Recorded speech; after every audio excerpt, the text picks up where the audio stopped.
Hi, my name is Benjamin Edinger, and today I'm going to help you understand what is socialism and is it possible. So, as you know, in the news headlines, they'll say stuff like socialism is gone, capitalism is the only way, um, usually with the pretext that capitalism just means stuff and food and this overall feeling of prosperity, um, which fills the individual with both personal wealth, pride, um, and basically a sense of feeling basically invincible.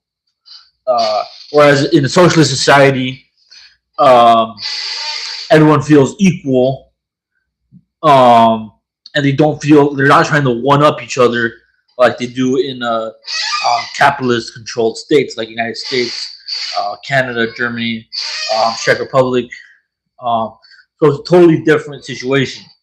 Um, Now, of course, it's important to consider that today's capitalism is not pure capitalism or capitalism based on feudalism, because ever since the end of the Civil War, there has become a new specter emerging called imperialism, or Western Europe, United States, Canada, Australia, New Zealand.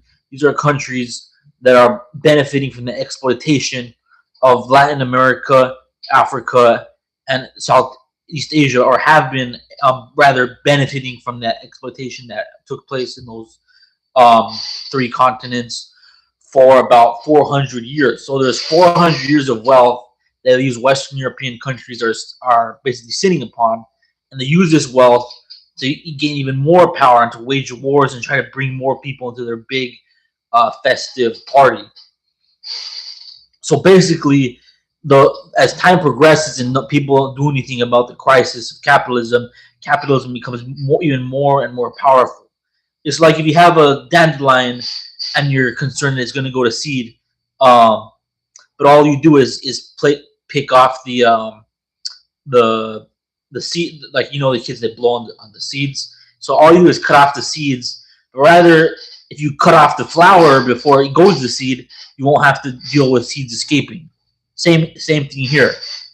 If you try, or even better, you pull up the whole root out the system, which means that you support rebellions, revolutions in what the capitalists call the global South, which is basically the poor countries, the real countries, the countries where people endure suffering on a daily basis and don't live in fantasy land.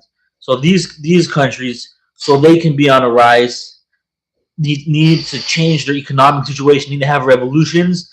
If there's elections that are actually free, the socialist parties need to win elections and and, and enforce agrarian reforms to get all the land to the people who worked the land for 400 years and not to some rich landowner in white pants in a BMW or a limousine. So let me be very clear. If we don't destroy capitalism, capitalism will destroy us. It's that simple. So what I'm doing here is I'm informing people that if you don't do anything, eventually something will come to you. What is it? I can't think off the top of my head, but it's Ralph Nader. There we go. It was Ralph Nader says, if you don't turn on to politics, politics will turn on you. So you gotta stay up to date with what's going on, and you gotta find ways to contribute. Like this, I make these, and they end up on YouTube videos that I make, and they show basically like this one here has like what do we have? So FAICNT, that's Spain. So during the Spanish Civil War, um, the Federation of Iberic Anarchists and the National Confederation of Workers of Spain. These are two organizations that had a social that had effectively some form of socialism or anarchy, which is of anarchy, anarcho syndicalism. Um, yes, what? Okay, yeah. One moment, please. There's intermission.